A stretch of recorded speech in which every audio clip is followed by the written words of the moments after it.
Kuku Raadios välja öeldud seisukohad ei pea ühtima Kuku Raadio seisukohtadega.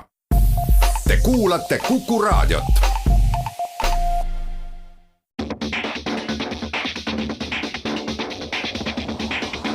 Autotund. See on saade sulle, kui sul pole päris ükskõik, millise autoga sa sõidad. Autotundi toetab eestimaine energiaettevõte Alexela. Anname hoogu jätkusuutlikele kütustele. Tere kuulajad, Autotund on eetris. Täna on stuudios Tarmo Tähepõld Geeniuse uudisteportaalist ja abiks on mul Alan Vaht Alexelast, kes aitab mul ka saate esimest poolt läbi viia ja saate teises pooles keskendume siis sellele viimaste nädalate kuulsale sõnapaarile Fit for 55 ehk ma ei oskaks... Eesmärk 55, tere ka minu poolt. Eesmärk 55, ühesõnaga me peame oma CO2 heitmeid ja oma elu päris kõvasti muutma, aga sellest juba saate teises pooles. Mis me siin esimeses pooles? Alustame sellega, et mis siis nädalast meelde jäi. Minul mitmeid asju, aga ma otsustasin võtta selle, mida ma nägin täna hommikul. Kuulutuste portaalis Auto24 oli müügile tulnud üks auto. 2-ukseline, 2-kohaline, kütust võtab 22,2 liitrit sajale, kliimaeesmärkidega see auto ei käi kokku, aga ilmselt sellise autoga sõidetakse võib-olla paar tuhat kilomeetrit aastas, ehk auto 24. minu andmetel esimest korda müüakse Bugattit. Keegi on pannud müüki Bugatti Divo ja mõnikord müüakse neid sellised, kuidas on ehituslotte, et auto ei ole veel valmis, aga me müüme õiguse sulle osta see auto.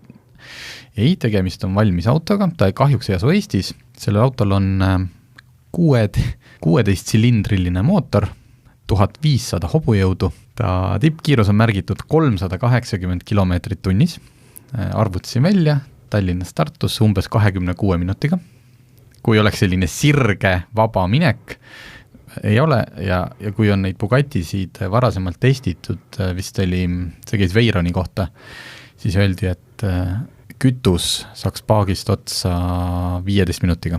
Aga pole hullu, sellepärast, et tippkiirusel rehvid peavad vastu umbes 12 minutit. Nii et see kütuse pärast tee peale jää, ilmselt jääd rehvidest ilma. Auto on ju võimas, auto on ilus, neid toodeti ainult 40, tegemist on tegelikult Bugatti Chironiga lihtsalt teistsuguse kerega, selline eriversioon. Nad tulid kunagi, kui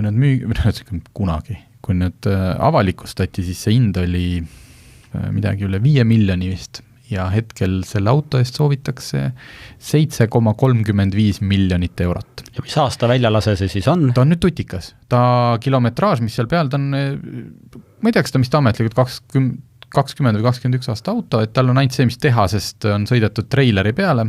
Seda müüb, ma ei teinud kõnet, kuulutus oli väga ilusti eestikeelne. Müüja nime järgi võiks arvata, et võib-olla on tegemist Soome härrasmehega. Kas see kuulub talle, kas ta on edasimüüja, kas ta on vahendaja, kas ta on hangeldaja, pole absoluutselt aimu.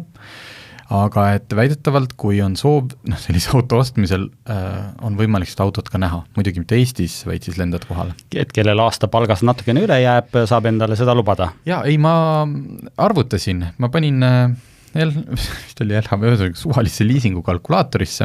Kui ostaks seda nagu tavalist autot 10% sisse, jääkväärtuseks oli vist ka, panin seal 10-15%, 6 aastaks kapitali rendiga, tuli kuumakseks 94 000 eurot kuus.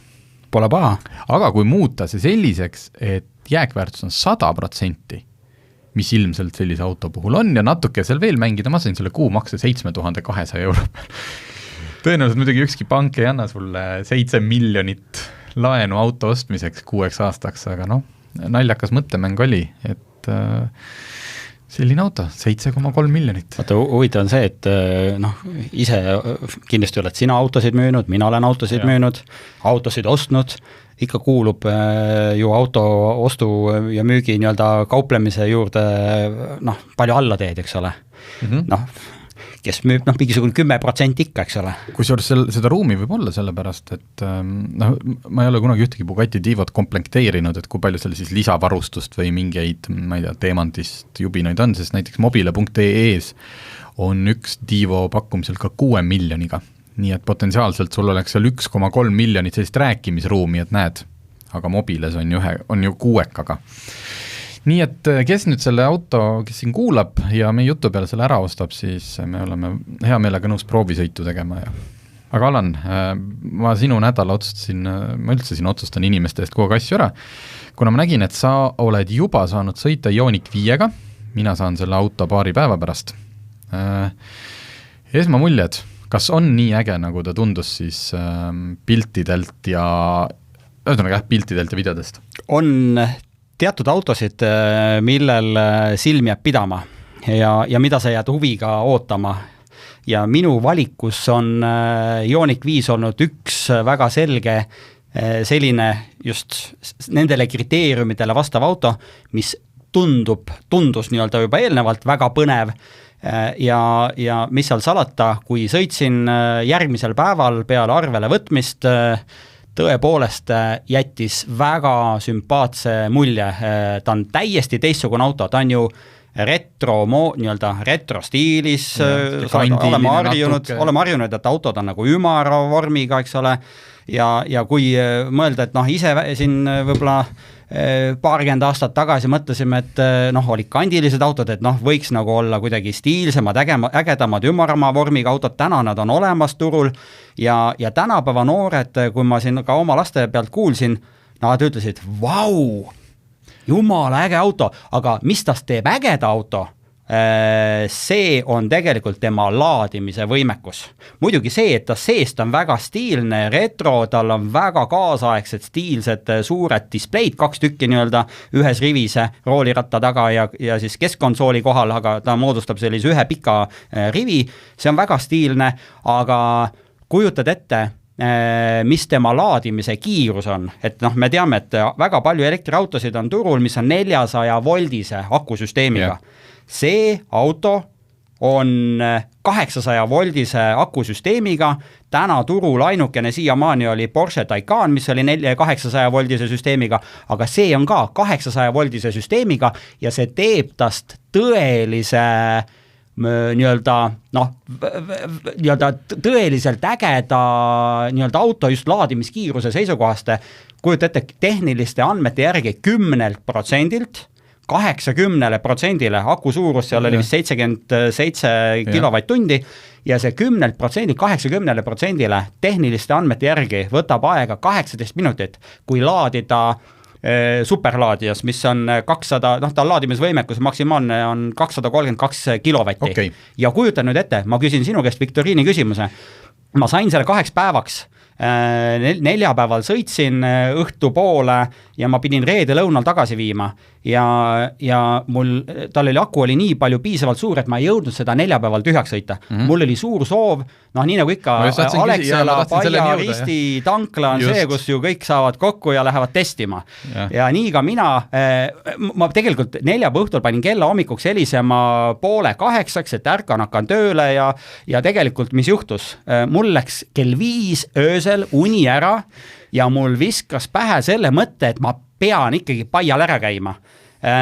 Vaikselt hiilisin välja, abikaasat ei seganud ja 5:30 ma juba sõitsin Paia poole. Mul ei andnud, natukene hiljem, ma veel kell 5 ikka üritasin magama jääda ja sõitsin Paiasse, sõitsin veel Tartu maantee sellel Võõbu-Kose lõigul, sõitsin ühe korra veel edasi-tagasi ennem Paiasse minemist, et saada aku rohkem tühjaks. Ma jõudsin Paiasse, aku oli 11%, sõidu ulatus 34 kilomeetrit, paku ma laadisin 18 minutit. Aga Paia Risti laadi on 160 kilovatti ja nagu ma ütlesin, et kui on see superlaadija 250 kilovatti, siis ta laadimise võimekus on autol 232 kilovatti ja ta laeb 18 minutiga 80%-le. Paku 11% oli aku jääki ja laadisin 18 minutit 160 kilovatises laadijas. Palju ma sain selleks state of charge'iks? Ma ei tea, ma pakun, et siis jõudis äkki 70 peale? Rohkem. 76%. Ma käisin ära, võtsin kohvi, käisin vetsus ja aku oli täis. Okei, teeme siia ühe väikse pausi, räägime natukene siis veel Hyundaist edasi.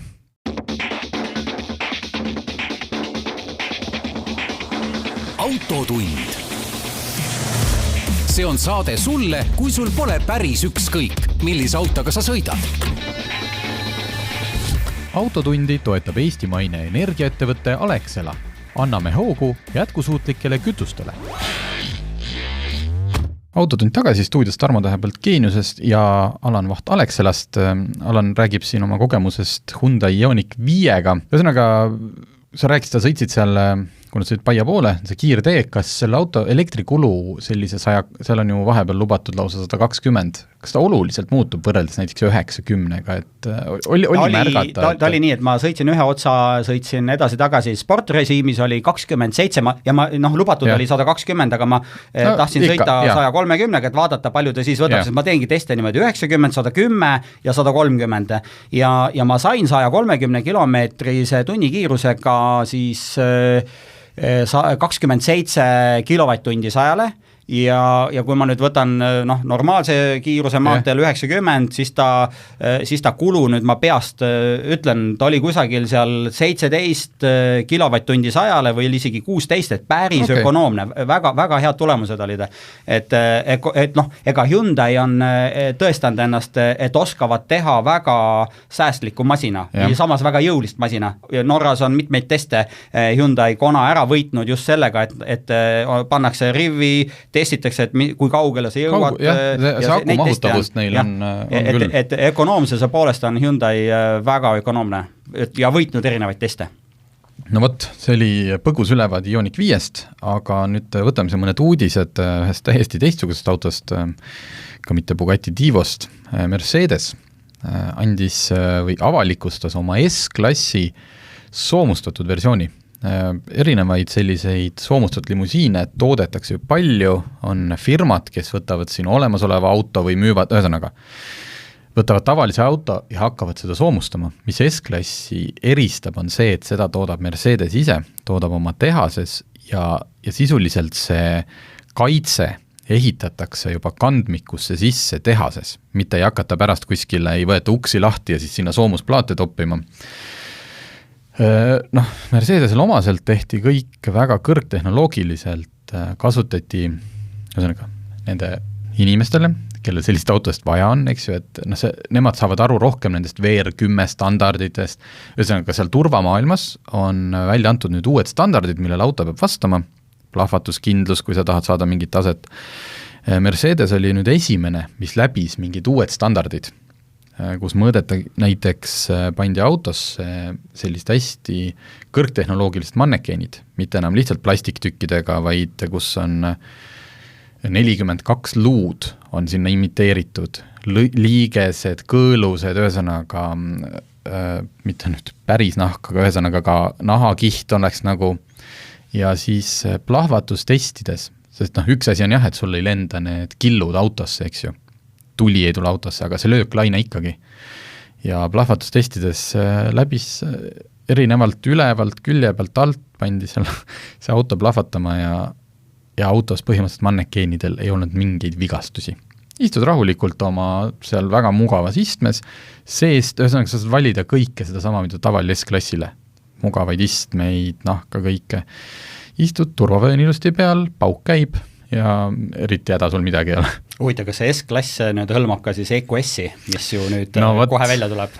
Ongi välja tulnud, eks juba avaldati hinnad ja Saksamaal müügis ja meilgi peaks olema varsti, eks ole, siin september-oktoober peaks olema EQS juba Eestis. Ma lootsin, et ta jõuab natukene varem, et me saaks ta oma järgmises autoleht ekstrasse, mis on elektriautode teemaline, aga kahjuks ei jõua ta selleks ajaks. Aga ühesõnaga, mis selle S-klassi puhul veel, umbes 30 kilomeetrit suudab ta siis eest ära põgeneda, nii et tal näiteks rehvid on katki. Tippkiirus on küll ainult 190, sellepärast et see auto mass on suur. Massi ei ole muidugi öeldud. Kuule peab ta kinni ja peab ka kinni selliseid, mis on märgitud nagu soomust läbivad. Loomulikult mõeldakse siis käsirelvade sellist, ütleme, mis võib-olla kuulivestist laseb läbi, aga sellest autost ei lase. Ja kui palju see nali siis maksab? Ma eeldan, et odavam kui see Bugatti. Odavam kui, jumal, sellest, et hind algab 457 000 eurost. Okay. Kõigest 500 000. Mootoriks on jah, ei ole seal diislit, ei ole seal elektrit, on 6-liitrine V12. Ja kui me võtame nüüd selle soomusrüü ja need nii-öelda selle vastupidavuse just nii-öelda plahvatustele maha, et ta ei ole nii kuulikindel, siis S-klass, kas see EQS elektriline peaks hakkama hind 103-105 000? Jah, aga meil isegi see S-klass, mis meil testis, oli S500, ütleme kõrgesti varustatud, aga mitte 600 ega mitte ka Maybach, oli ikkagi selline 180 000 eurone auto. Nii et üks 250 000 eurot lisab see, et sind ei saa sealt keegi seest kätte. No võt. Päris huvitav ja muuseas, kuna teda arendati koos tavalise S-klassiga, siis kõik sõiduomadused väidetavalt peaks olema, et kui sa just tõesti ei lähe kuskil ringrajale, siis tegelikult sa ei saa aru, et sa istud, kui sa oled ka roolis, selles autos tõenäoliselt sa istu roolis, aga et ei saa aru, et tegemist ei ole tavalise S-klassiga. Vedrustus, kõik on häälestatud selle järgi, et ta selle massiga hakkama saaks. Ja võt, see on selles mõttes, ma olen palju autosid testinud, et Mercedes ja BMW selles mõttes eristuvad, kindlasti on veel need, Porsche samamoodi väga, väga hea, aga kui sa võtad nii-öelda üldisele massile, nii-öelda tõesti masstoodanguks mõeldud nii-öelda autosid ja võrdled nii-öelda nende nii-öelda tõesti 100 000 autodega, on siis Mercedes või BMW ja sõidad suure kiirusega kurvis, ja sa ei tunne, et ta kusagile poole ära kalduks. Sul ei ole seda, et hakkaks nagu kallutama. Need uued suudavad, nad juba teavad, et tuleb kurv, juba on vedrustus valmis, juba ta surub vastu seda poolt, mis muidu peaks kalduma hakkama ja jah, et see on täiesti müstiline. Ja siis veel üks uudis tuli legendaarse Lamborghini Countachi kohta, kõik, ütleme, minu vanused, ilmselt sinu vanused mäletavad, nimetatakse seda posteri autoks, et juba 90-ndatel juba sai ju küüned taha nendele autoplakatitele ja siis on teatud autod, on Lamborghini Countach, Ferrari Testarossa, on need, mis olid autohuviliste poiste nii-öelda seintel. Countach väga kihvti välimusega, väga legendaarne Lamborghini ja nüüd Lamborghini avalikustas Instagrami foto, katte all on auto, ja kirjas, et Countach is back, eks ju. Kõigil oli karp kukkus lahti, kust see nüüd tuli, mis mõttes, mida, pole ju kuulnudki, et neil siuke plaan üldse on.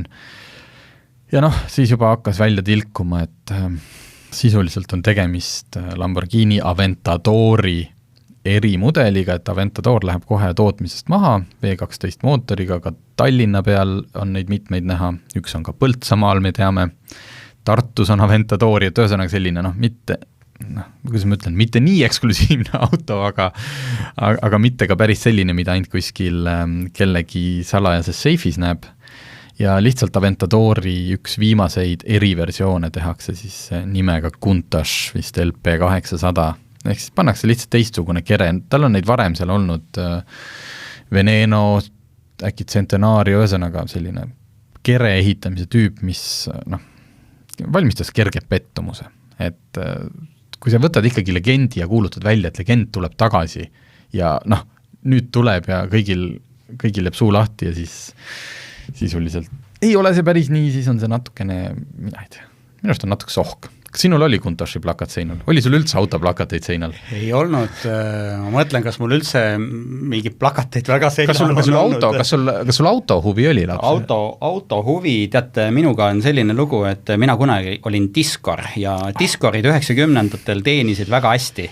Ma ostsin oma esimese auto, see oli Volkswagen Golf esimene 80 väljaasta lase, aga ostsin auto, mul lubasid ei olnud. Okay. Et ma ütlen, et oli võib-olla kõrgem autohuvi, kui eks ole nii-öelda tavapärane. Ja siis enda luba ei olnud, aga sõpradel olid ja tead, ma piisas vahet polnud, kellele ma helistasin, alati ma leidsin endale autojuhi. Loomulikult. Nii, teeme siia väikse pausi ja siis lähme tõsisemate teemadega edasi.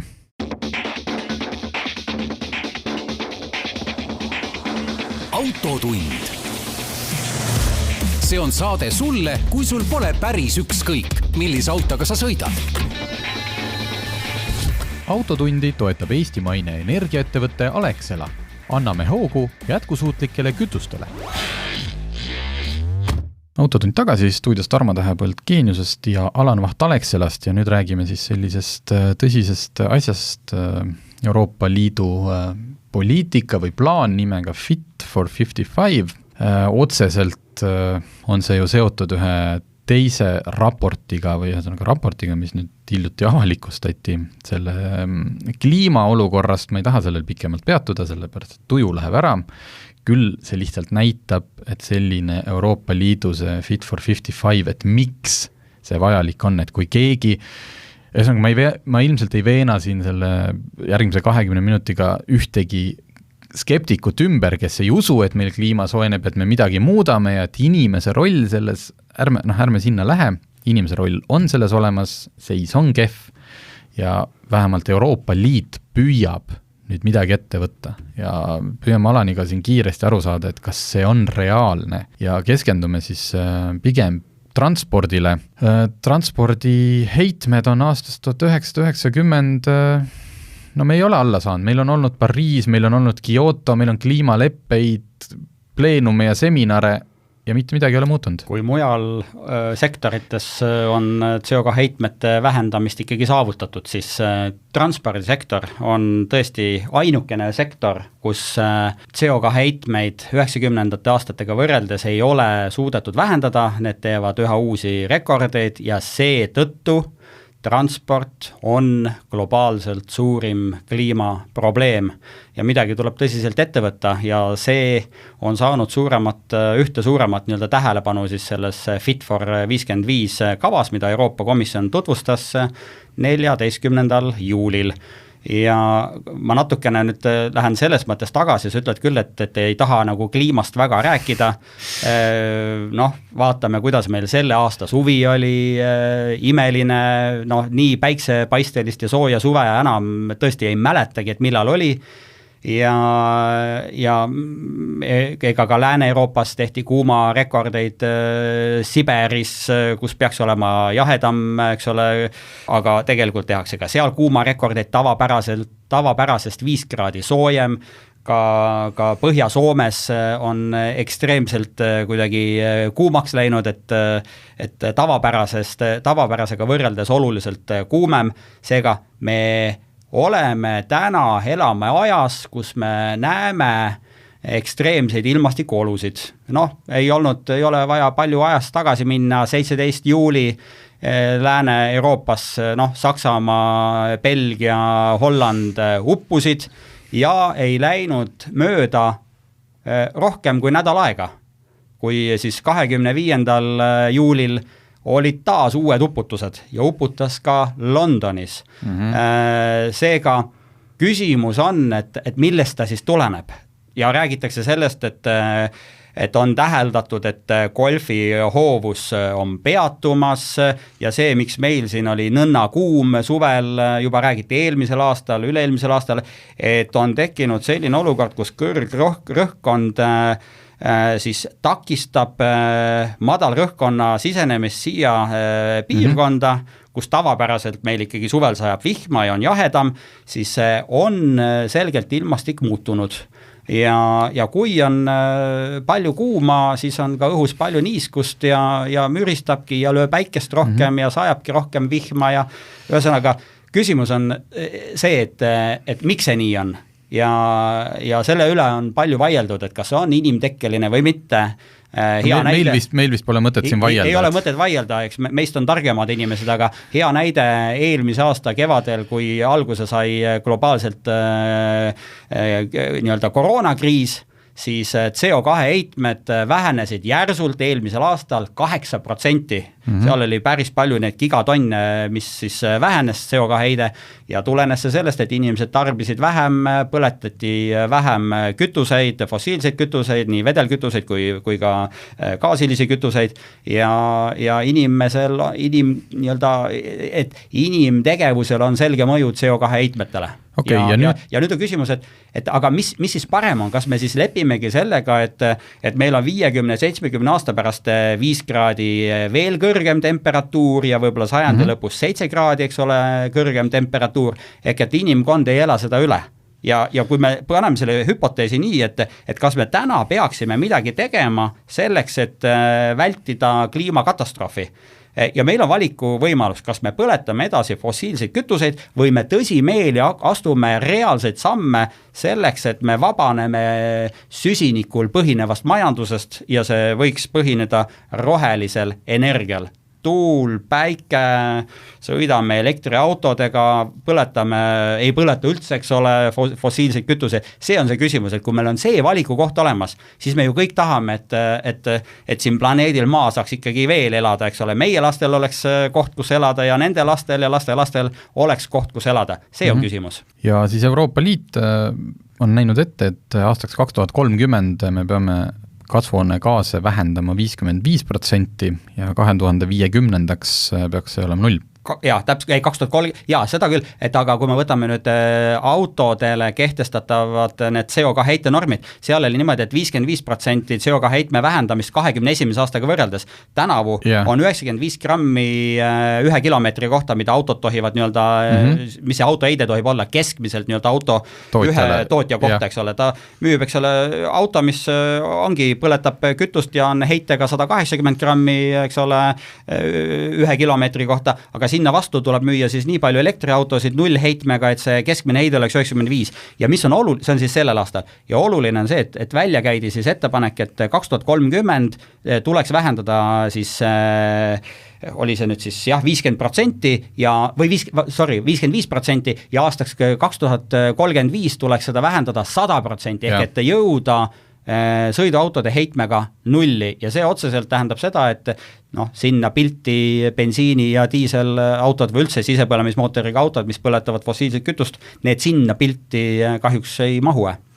Ja nüüd on, eks ju, me rääkisime sõiduautodest, nendest me oleme siin tegelikult erinevates saadetes päris palju, aga mis tekitab alati küsimusi, kui inimesed nende teemadel vaidlema lähevad, et mis sõiduautod, aga et veokad ja see laevatransport ja kas sina seal sektoris sees olles, kuidas lahendada ära siis raskeveokite ja laevade CO2 emissioonid, sest neid me ei pane ju laevu elektrimootorite peale, vähemalt praeguse tehnoloogiaga mitte. Või paneme? Lennundus? Jaa, mõtleme, ma natukene selles mõttes parandan, et kui me mõtleme nii, et Euroopas põhimõtteliselt 1/4 heitmetest tuleb transpordisektorist. Just. Ja kui me vaatame transpordisektorit eraldi, seal on meil sõiduautod ja raskeveokid, laevandus, lennundus, siis transpordisektoris 72% heitmetest, CO2 heitmetest tuleb maantee transpordist. Ja seal omakorda kõige suurem lõviosa, 42% kuulub sõiduautodele. Ikkagi sõiduautod. Rekkad 18-19%, sõiduautod 43%. Okay. Meil on Euroopas 270 miljonit, eks ole, sõiduautot ja need tegelikult on kõige suuremad saastajad.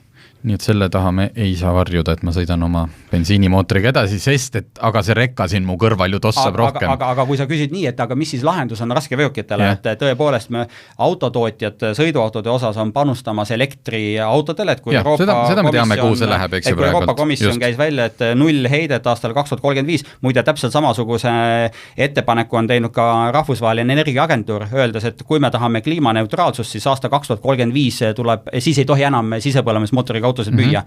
Ja et mis siis lahendused on, tõepoolest autotootjad panustavad elektriautodesse, sõiduautode osas, aga raskeveokite osas, kanda kaasas 7 tonni akusid tundub nagu ebamõistlik, kasuliku kaubaveo maht väheneb, kauba vedamise efektiivsus väheneb ja siin tõepoolest on lahenduseks, mida siis pakutakse, et vesinik ja muidugi linnades laiali vedu, see nii-öelda last mile toimuks siis ikkagi elektribaasil, aga vesinikus nähakse potentsiaali suurt, sinna tahetakse panustada ja mis on põnev, see Fit for 55 kava on ju väga paks, ta ei ole üks dokument, seal on, kui sa vaatad, seal on 14 erinevat dokumenti, erinevate ettepanekutega, erinevad valdkonnad, eks ole, ja mina vaatasin, otsisin nii-öelda, kuna ta on pikk dokument, sa ju ei jõua seda läbi lugeda, ma otsisin endale mingisuguseid märksõnasid, et aru saada, mis nagu Alexelat puudutavad sektorid, kuidas nagu puudutatud on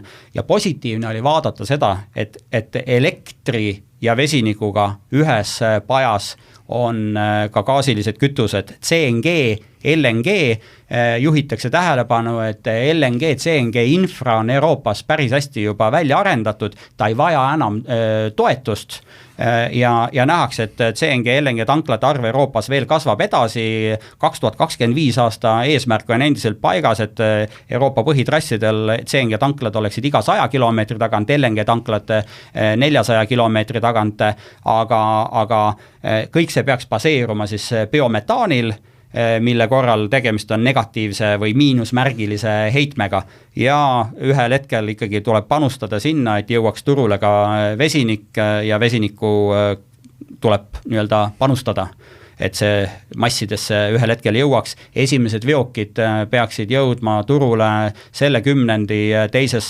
pooles. Ma ise kujutan ette, et massidesse peaks võib-olla vesinik just raskeveokite osas jõudma järgmisel kümnendil, võib-olla keskel kuskil. See ongi 2035. Ja sinnamaani, kui me panustame ka gaasilistesse kütustesse, millega tõesti saame miinusheitme, siis ma arvan, et need tegevused kõik on õiged ja vajalikud. Teeme siia väikse pausi ja siis räägime veel edasi sellest tulevikust.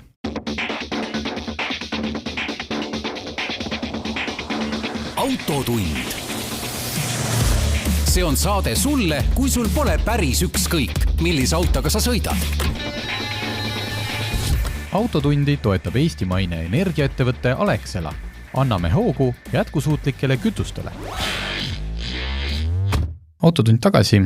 Stuudios on mul külas Alan Vaht Alexelast, kes aitab natukene aru saada Euroopa seda uut poliitikat Fit for 55, mis peaks kõvasti muutma transpordisektorit ja meie igapäevast liikumisviise. Kuidas sa sellega kursis natuke rohkem olles näed sa, et see on võimalik? Või on see tehtudki selline, et teeme hästi karmi poliitika ja isegi kui me sellest, ma ei tea, 50 või 70% täidame, on hästi. Või tegelikult see on reaalne? Ma ei kujuta ette. Võtame nii, kui me vaatame transpordisektorit, hästi palju on antud just rahvusvahelises meedias hagu sellele, et kas see autode osas, sõiduautode ja kaubikute osas see nullheide 2035 on reaalne või mitte, et kas meil akude tootmiseks on haruldasi muldmetalle nii palju ja nii edasi.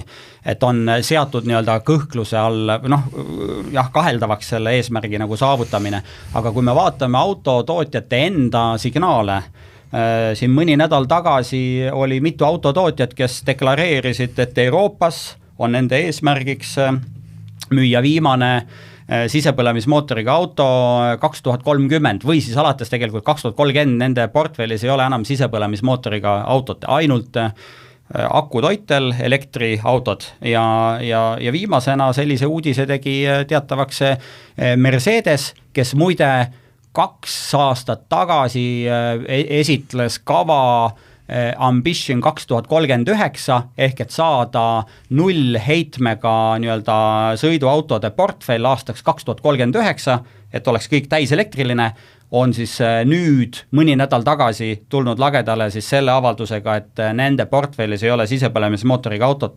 2030, 9 aastat varem.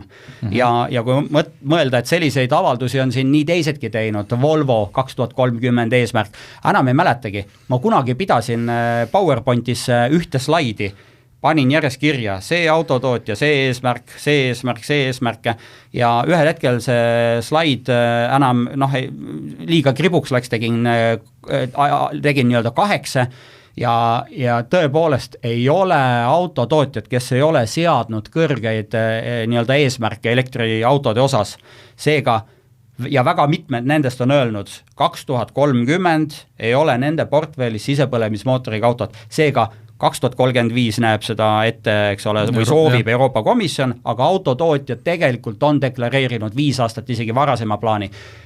Meie siin ei ole targemad kui need autotootjad, kes on neid kavasid siis esitlenud. Ju nad teavad midagi rohkemat ja teavad, et see eesmärk on saavutatav. Tegelikult, kui me vaatame praegu tehnoloogiat, sina sõitsid Ioniq 5-ga, ennem sõitsid Konaga, olen mina ka peaaegu kõik turul olevad elektriautod läbi proovinud, et sisuliselt me oleme jõudnud punkti, kus tehnoloogia on meil olemas.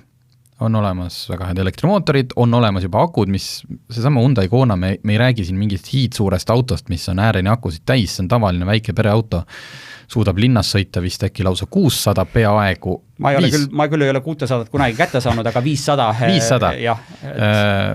Maanteel 400 pluss, muidugi puudu on, eks ju, meil laadimisvõrgustik, millega maanteel, tehnoloogia on olemas, nüüd on vaja see tehnoloogia saada A soodsamaks, täpselt. Et inimene jõuks osta ja B, ma saan aru, kõvasti puhtamaks see tootmisahel. Räägime liitiumist, räägime akude taas. No mina üldiselt pessimistliku inimesega ka antud küsimuses, mul on tunne, et 14 aastaga võiks ju olla see teadus nii kaugele arenenud, et me suudame kas siis kasutada kõvasti vähem liitiumit või seda puhtamalt toota ja ka akust ümber tööta. Nüüd on küsimus, et kas inimene sellega kaasa tuleb, kas meie infra on valmis, kas sina elektriautoga liigeldes, meil tuleb kogu aeg neid laadijaid juurde, aga kas ta on valmis?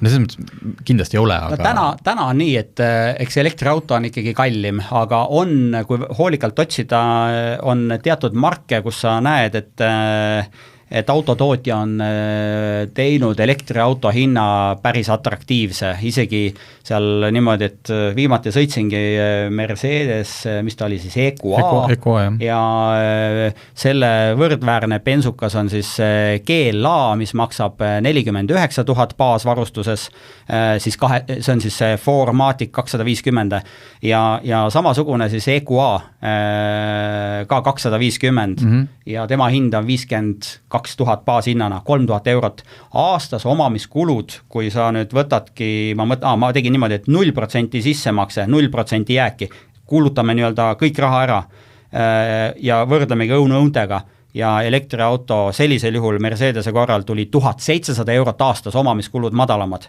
Okay. Ja kui nüüd, aga on väga palju selliseid, kus on käärid suured ja ongi elektriauto kallim, aga 2024 hinnatakse, et akude hinnad tulevad allapoole, elektriautode hind võrdsustub bensiini diisliautoga ja sellisel juhul võiks toimuda juba päris kõva murrang üleminekuks elektriautodele, kui see hind on sama. Hea näide Norra.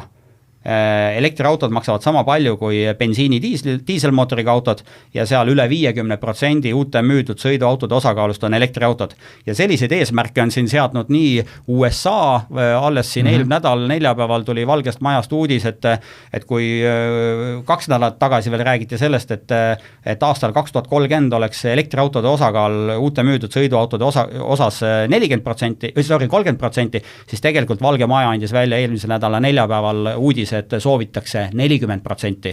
Ma mõtlen, kuidas nüüd oli, 30 oli eesmärk ja siis 40 käidi välja. Ja täna Hiinas on ka eesmärk 30% aastaks 2030. Seega kõik pingutavad, aga rääkides infrast ja sellest, et enamasti laetakse kodus töökohal ja meie oleme täna oma laadimise teenuse täislahendusena pakkumas 4 elementi, mis katab kõik nii-öelda nurgad ära laadimise nii-öelda seisukohast.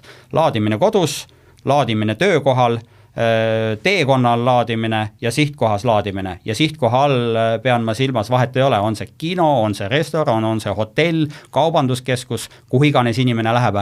Ja heaks näiteks teekonnal on see, me oleme palju mõelnud, et laadijad ju maksavad palju, aga minu enda hea kogemus, viimane selline ütleme kogemus, mitte õppetund. Eelmise nädala lõpus reedel sõitsin Valgeranda, laupäeval tulin tagasi ja samal päeval ma pidin sõitma uuesti Pärnusse grillfestile lõunal ja ma ei jõudnud kodus akut täis laadida ja pidin majast võtma teise auto, kulutama bensiini.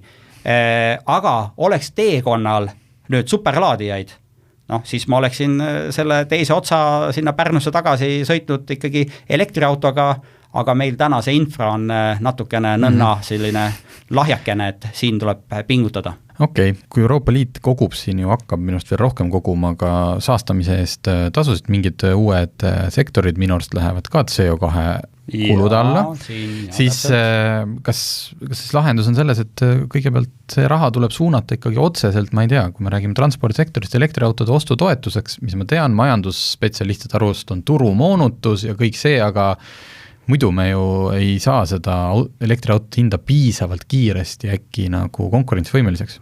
jah, turumoonutus selgelt, ma oleksin rohkem happy nende toetuste üle siis, kui Eestis endas oleks autotööstus, et me ise toodaksime autosid ja see raha jääks Eestisse. Täna ju, mis seal salata, see raha läheb Eestist välja, et selles mõttes jah, natukene kurb, aga kui riik soovib toetada ja soodustada, eks ole, üleminekut elektriautodele, noh, siis täna ikkagi elektriauto hind on takistuseks, nii nagu ma enne ütlesin, on väga paljud autod, mis on ikkagi kallimad ja inimesed ei soovi elektriautot osta just selle kalli hinna tõttu, noh, välja arvatud siis, kui kilometraaž on selline korralik, et kui sa ikkagi sõidad 50 000 kilomeetrit aastas, siis muutub elektriauto omamine võrdseks bensudiisli autoga.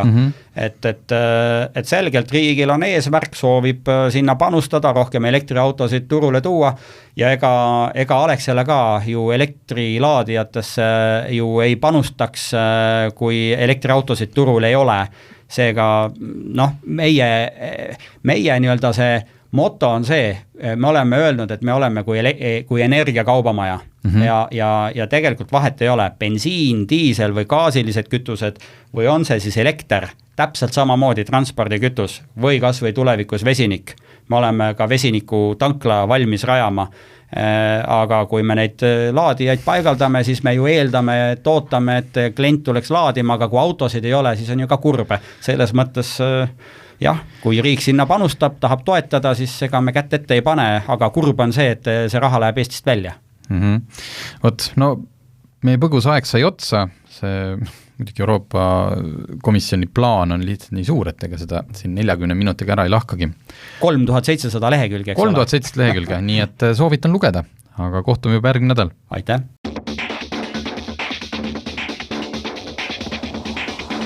Autotund. See on saade sulle, kui sul pole päris ükskõik, millise autoga sa sõidad. Autotundi toetab eestimaine energiaettevõtte Alexela. Anname hoogu jätkusuutlikele kütustele.